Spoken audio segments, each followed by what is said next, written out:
সালাম আলাইকুম। ওয়ালাইকুম আসসালাম। ভাই ভালো আছেন? জি, আপনি ভালো আছেন ভাই? জি, ভাইয়ের নাম জানি কি? আমার নাম সুমন হাসান, কোন গ্রাম বাড়ি?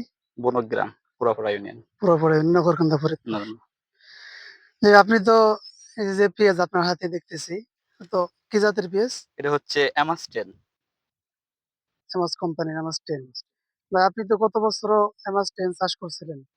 তো গত বছরের এই যে একটা আপনি সমস্যার কথা বলছিলেন, মানে এই বছর ওইটা পরিকৃতভাবে বোঝার জন্য আপনি কতটুকু বুঝতে পারলেন?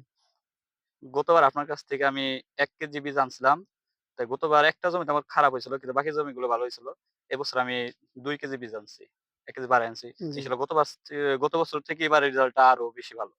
জি, এই যে আপনারা দেখতে পারতেছেন ভাই, এমাস 10, এমাস এগ্রো লিমিটেডের এমাস 10 জাতের পেঁয়াজ। খুবই সুন্দর দেখা যাইতেছে, কালারটাও খুব সুন্দর। এখনো পেঁয়াজ ভালোভাবে নামে নাই। ফলনে পরিপূর্ণভাবে আসে নাই, আরো সময় লাগবে। এখন যদি আমরা আরো একটু সময় দেই আপনার পেঁয়াজের জন্য, ফলে মানে আরো একটু বাড়বে। এখন আমাদের মাটিগুলা অনেক মানে এ হ্যাঁ, প্রতি খরার কারণে একটু ক্ষতি বেশি মানে খরা বেশি হওয়ার কারণে মাটিগুলা খুব কড়া হয়ে গেছে। যার কারণে পেঁয়াজের মধ্যে কোনো রস নাই, মাটিতে কোনো রস নাই। না থাকার কারণে এখন যদি একটা সেচ দেওয়া হয়, মানে ফলে মানে আরো দ্বিগুণ হয়ে যাবে। এরকম আশা করতেছি।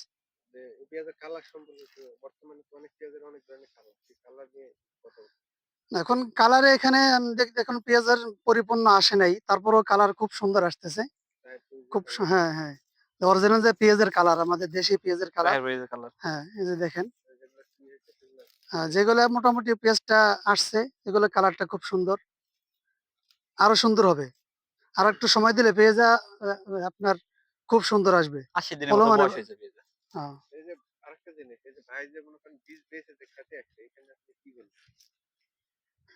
আসলে পেঁয়াজের বীজ বিক্রি করলে সাহস করে কিন্তু খেতে কেউ আসতে চায় না।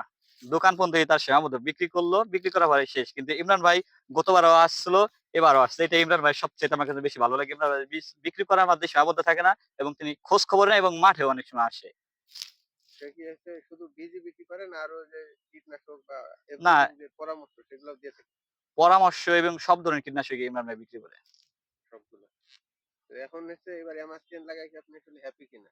হ্যাঁ, আমি হ্যাপি। এজন্যই তো গতবার ১ কেজি নিছিলাম। হ্যাপি দেখে এবার ২ কেজি নিচ্ছি এবং আগামীতে আরো বাড়ানোর চিন্তাভাবনা আছে ইনশাআল্লাহ। না আমি তো যা পারার বলছি।